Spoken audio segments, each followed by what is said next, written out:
We are at McKinney Falls State Park in Austin, Texas today. Wanted to do a quick drive-through tour for you guys in case you were planning your stay here at the park. Park itself does have gates that are locked from 10 p.m. to 8 a.m., so something to note there. And then right up here, when you first come in, is going to be your entrance area where you register. We came in after hours and the self-serve station was super easy to use.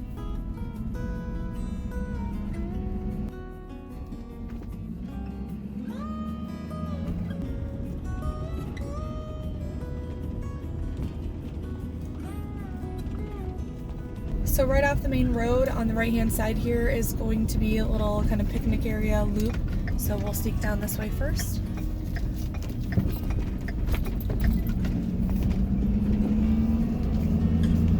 So up on the left, you're going to have bathrooms. This is going to be your biggest picnic area.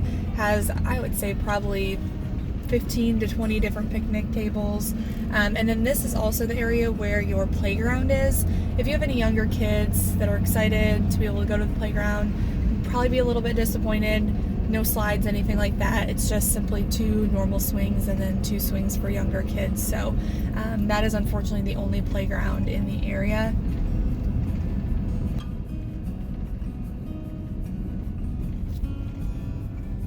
We found that this weekend, this kind of picnic day use area did get a lot of use. A lot of people coming down to just do some hiking and do some trails as well as to come and see the falls. So this first drive is going to bring you to the lower falls. So Trailhead is right at the end here on the left-hand side, and it's a really short walk to get in. Right down the little hill right here is going to be a rocky area, and that's going to bring you to some cool rock formations in the water. And then if you go down to the right a little bit further, you're going to go ahead and actually see the falls themselves. Nothing's crazy spectacular to see, but it's cool to walk down and have a little bit of some view, and they're not far from the campsites at all. What we really loved about the park here is that you're really close to downtown Austin, so if you do want to get a little bit of that city life, get some great food, you're really not far at all, but then you, in the park itself, feel a little bit more secluded, so you don't feel so much in the hustle and bustle of the city. You are really close to an airport, so it's not anything major, but you will hear a little bit of air traffic at different times throughout the day. Now this will loop us back to the main road area.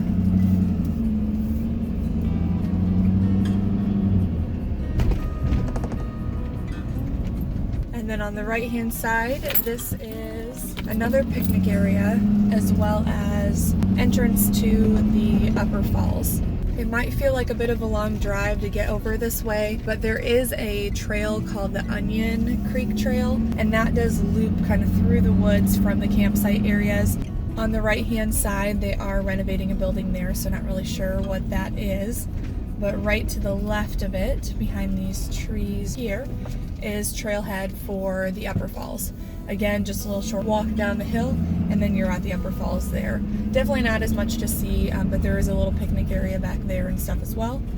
Lots of parking, again, day use on weekends when it's nicer weather. You are going to see a lot more people coming down this way that are just coming for the day. Plenty of bathrooms. Each does have your showers as well. Right now we're taking a bigger loop through the back park area. On the right hand side there is a dining hall that you can reserve.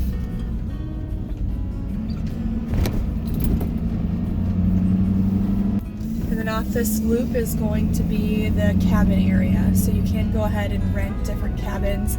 I'm not super familiar with what the pricing is or kind of what the setup or how many people you can fit in each of these, but it is a nice area in the back of the park that has a variety of different cabins. Restrooms on the right hand side for cabins, and then also to the right there is a youth camping group area, and so kind of a big paved area. And then this is going to just bring us back to the main loop. Again, the park may feel a little bit big right now, but we just did one big loop around, and then this is going to go ahead and bring us to the camping areas. So up on the left hand side, that was where we turned off for the upper falls, and this is where you go ahead and turn in for the camping area. Right in front of us when we turn is going to be the dump station. All sites do have electric and water, but do not have sewer. So this is going to fork off. On the left-hand side is going to be your campsites 1 through 40, and that is technically your Big Oak camping area. I can't really give you any sort of insight into turn left, turn right in order to make it easier to back in or anything like that, because every site is kind of set up a little bit different. Some are pull-throughs, so if you are looking at a state park map, if you see any of those little kind of half circles off of the trail, that means it is going to be a pull-through site. The bonus it pulls through, obviously easier to navigate into, but a lot of them, because they are right off of the road, you're not going to have much for shade or anything like that in the warmer weather. We're going to pull up right here. This is site 33 on the left. You can see Roxy.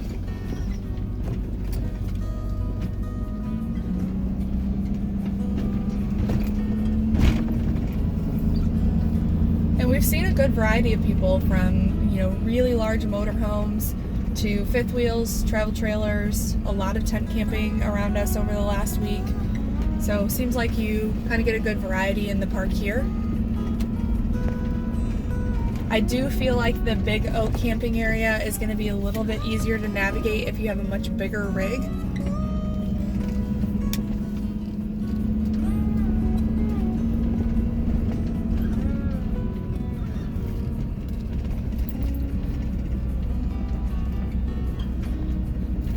But again, as we're going through, you can kind of see every site's a little bit different, angle a little bit differently.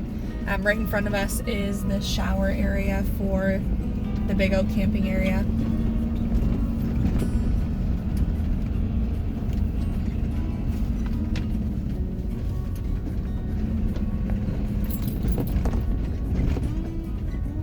And then this little pull area back here is the Little Oak camping area. A little bit more privacy in some of these smaller little pull-off camping areas.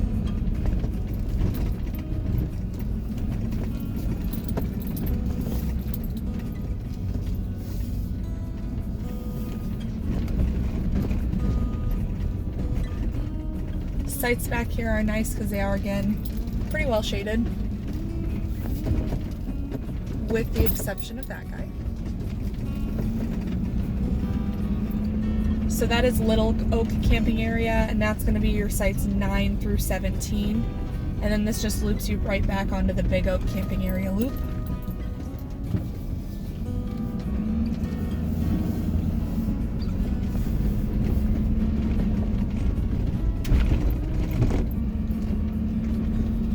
Every site's going to have picnic table on a concrete slab, a little area for tent camping, and then your grill as well and bonfire pit.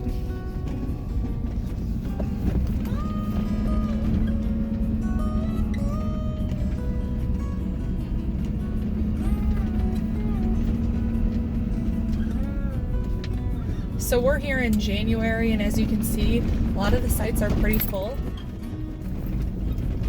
Starting to get a little bit warmer temperatures too, so you're seeing a lot more people out and about. So that is the end of the Big Oak camping area. And then if we would have forked off to the right, this is going to loop us around to the Big Cedar camping area. If you're wanting to be a little bit closer to the falls, a little closer to the swings, picnic area, things like that, you are going to want to stay in that first Big Oak camping area.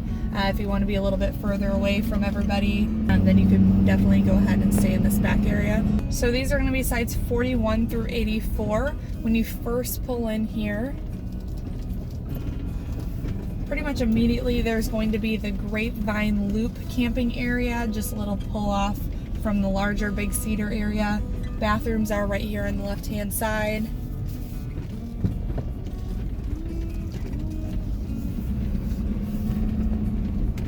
And this is going to be your sites 41 through 49.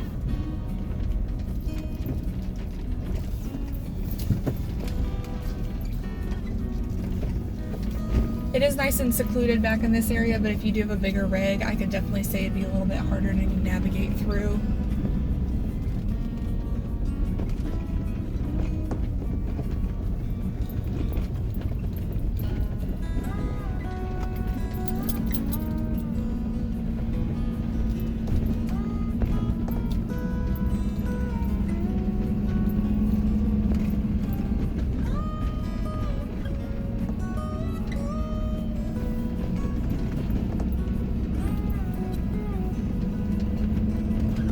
So that again was the Grapevine Loop camping area.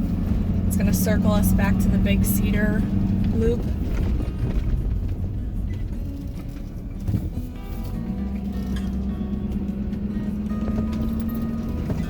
So this will pick up on sites 50 through 61.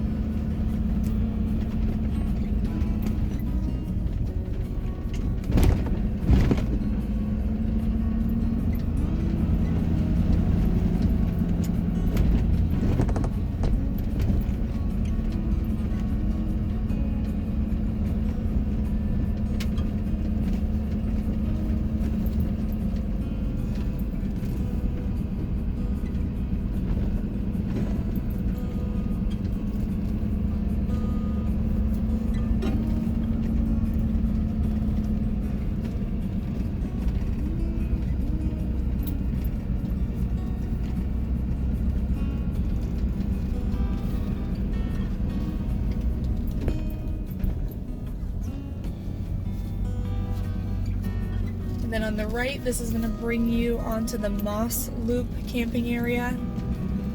And this is going to be sites 62 through 66. Again, if you have a really big rig, a little bit harder to kind of pull through some of these sharper curves, but obviously there are some people who are set up back here.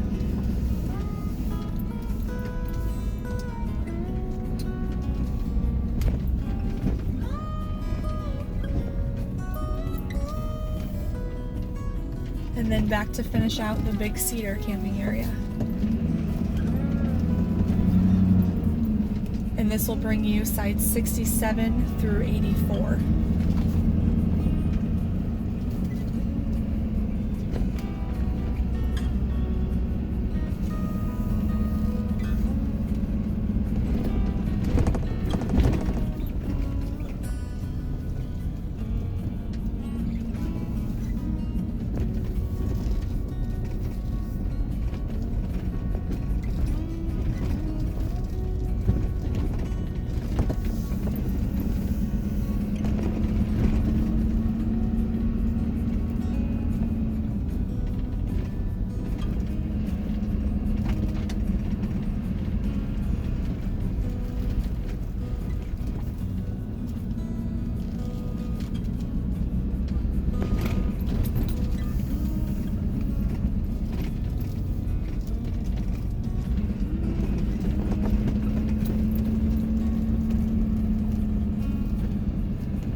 And that is the end of the loop.